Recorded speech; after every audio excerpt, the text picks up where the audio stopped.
بسم اللہ الرحمن الرحیم۔ الصلاۃ والسلام علیک یا سیدی یا رسول اللہ، الصلاۃ والسلام علیک یا سیدی یا حبیب اللہ۔ تمام سننے والوں کو السلام علیکم، میں ہوں رانا عظیم اور آپ دیکھ رہے ہیں میرا ولاگ۔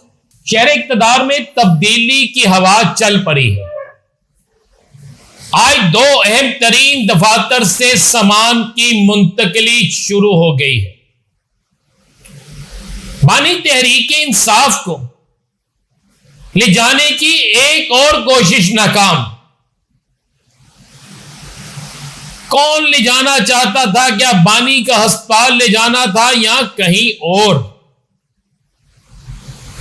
منتقلی کیس پہ نمبر لگ گیا، لگنے والا نمبر شاید اسی ہفتے میں کوئی بڑا سیاسی دھماکہ، عدالتی دھماکہ ہو جائے۔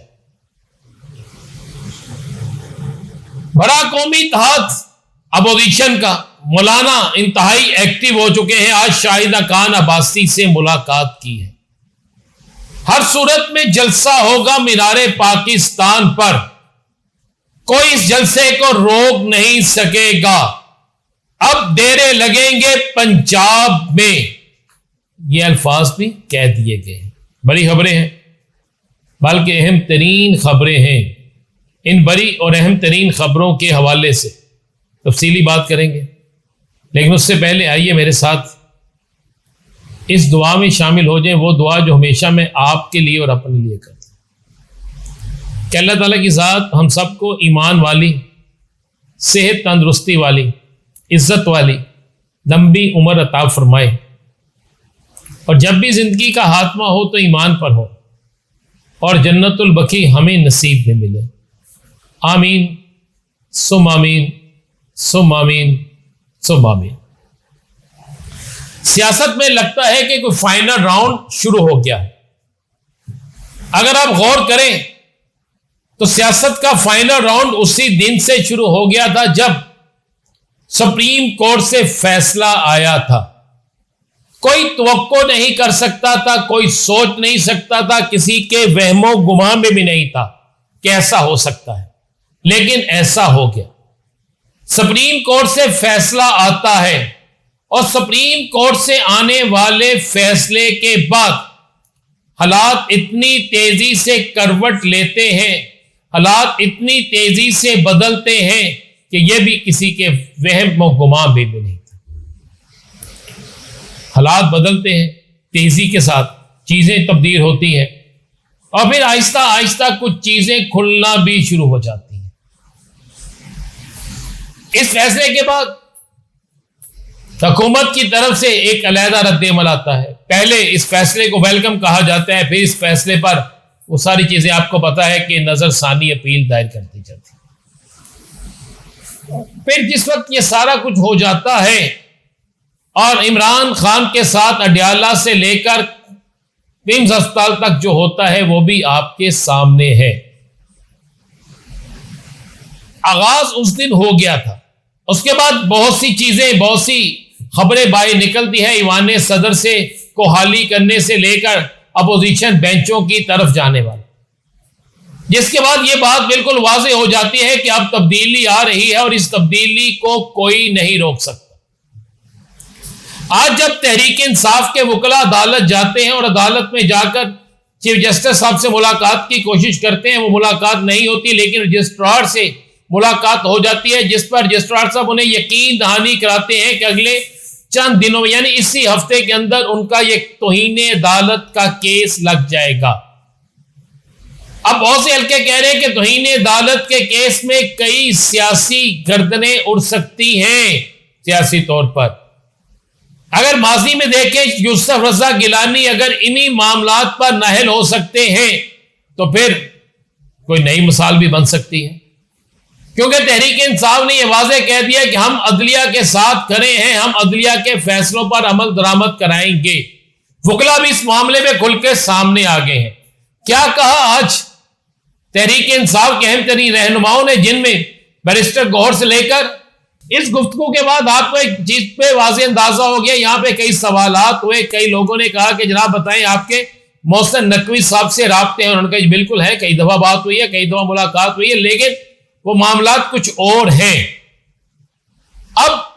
تحریک انصاف ایک بڑے کمال طریقے سے کھیل رہی ہے.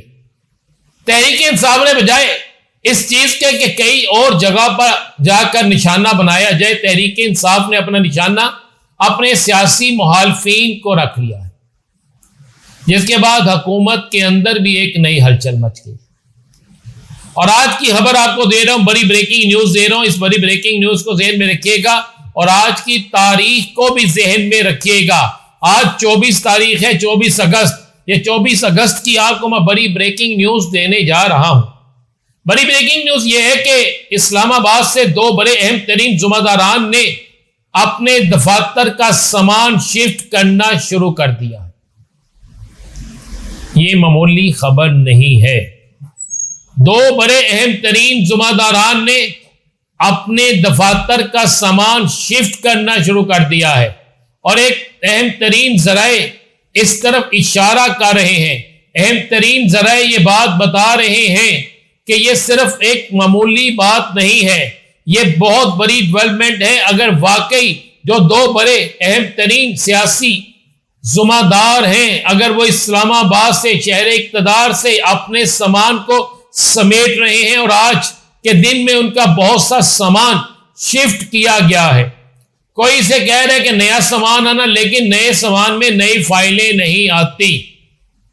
جب شفٹ کیے گئے سامان میں فائلیں اور کچھ ایسا سامان جائے جسے ذاتی حیثیت کا سامان کہا جاتا ہے، تو اس کا ایک ہی مطلب ہے کہ جناب یہ جانے والے جو ہیں یہ کہیں مستقل اور ٹھکانہ بنانے جا رہے ہیں. یہ بڑی بریکنگ نیوز ہے شہر اقتدار سے. جبکہ اہم ترین ذرائع کی راہداریوں سے بھی یہ خبر ملی ہے کہ کچھ بڑا ہونے والا ہے. آپ ایک بات کو ذہن میں رکھیے گا کہ لاہور میں ہونے والی ایک دن پہلے جو میٹنگ تھی، اس میٹنگ کے اندر کچھ ایسی گفتگو ہوئی ہے جس گفتگو کے بعد بہت سی چیزیں کلیئر ہونا شروع ہو گئی ہے. جس گفتگو میں کچھ ایسی آف دی ریکارڈ گفتگو بھی ہوئی ہے جو باہر نکل آئی ہے.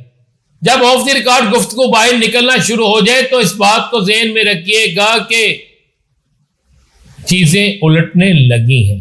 دوسری طرف آزاد کشمیر میں ہونے والے انتخابات کا آج محسوس نشستوں کا مرحلہ بھی مکمل ہو گیا اور وہاں پر مسلم لیگ نون نے پیپلز پارٹی کی بجائے صرف اپنی حکومت بنانے کا فیصلہ کیا ہے. اور جس کے بعد پیپلز پارٹی، جنہیں شاید یہ یقین تھا کہ سپیکر یا ڈپٹی سپیکر انہیں دے دیا جائے گا، جنہیں یقین تھا شاید صدر کے لیے ان کا شخص نامزد کر دیا جائے، کوئی نہ کوئی انہیں ایسا فارمولہ دے دیا جائے جس کے بعد گزارا ہو جائے. لیکن جب انہیں کوئی فارمولہ نہ دیا گیا تو پیپلز پارٹی کے وہ لوگ جو ہر صورت میں اس اتحاد کو ختم کرنا چاہتے تھے، انہوں نے باقاعدہ سٹینڈ لے لیا ہے. انہوں نے کہا ہے کہ اب آج کے بعد وفاق میں بھی نہیں اور کشمیر میں بھی نہیں، کسی جگہ بھی ہم نے ان کے ساتھ سپورٹ نہیں کرنی، ہم نے ان کا ساتھ نہیں دینا، کسی بھی آئینی ترمیم میں ہم نے ان کا ساتھ نہیں دینا ہے. دوسری طرف گزشتہ روز بڑی تلخ گفتگو کی مولانا فضل الرحمان نے. مولانا فضل الرحمان کی بڑی سخت اور تلخ ترین گفتگو کے بعد آج مولانا فضل الرحمان سے شاہد حقان عباسی کا رابطہ ہوا ہے اور کہا جا رہا ہے کہ شاہد حقان عباسی کے رابطے کے بعد گیم تو تیز ہو گئی، یعنی ایک گرینڈ اپوزیشن بننے جا رہی ہے. اور یہ گرینڈ اپوزیشن جہاں پر اسمبلی کے اندر ٹف ٹائم دے گی حکومت کو، وہیں پر اہم ترین ذرائع کہہ رہے ہیں کہ ہر صورت میں پنجاب میں ڈیرے ڈالے جائیں گے. متحدہ اپوزیشن یہ فیصلہ کر چکی ہے، چاہے جو مرضی ہو جائے، چاہے جو مرضی حالات ہوں، مینار پاکستان پر جلسہ ہوگا. مینار پاکستان پر جلسے سے ہمیں کوئی نہیں روک سکے گا. نہ صرف مینار پاکستان پر جلسہ ہوگا بلکہ اب ہم گلی محلوں چوکوں چوراہوں پر اگلے 2 دن بعد میدان لگائیں گے. یہ بہت بڑی ڈیولپمنٹ ہے اور یہ آج کی وہ بڑی خبریں ہیں جس نے پاکستان کے سارے سیاسی سینیریو کو ہلا کے رکھ دیا ہے. مزید کیا ہوگا، کس طرف گیم جائے گی، کون جیتے گا کون ہارے گا، ان ساری باتوں میں، ان ساری چیزوں پہ بات کریں گے. لیکن ہمیں دیجیے اجازت، انتظار کیجیے میرے اگلے ویلاگ کا. اللہ حافظ.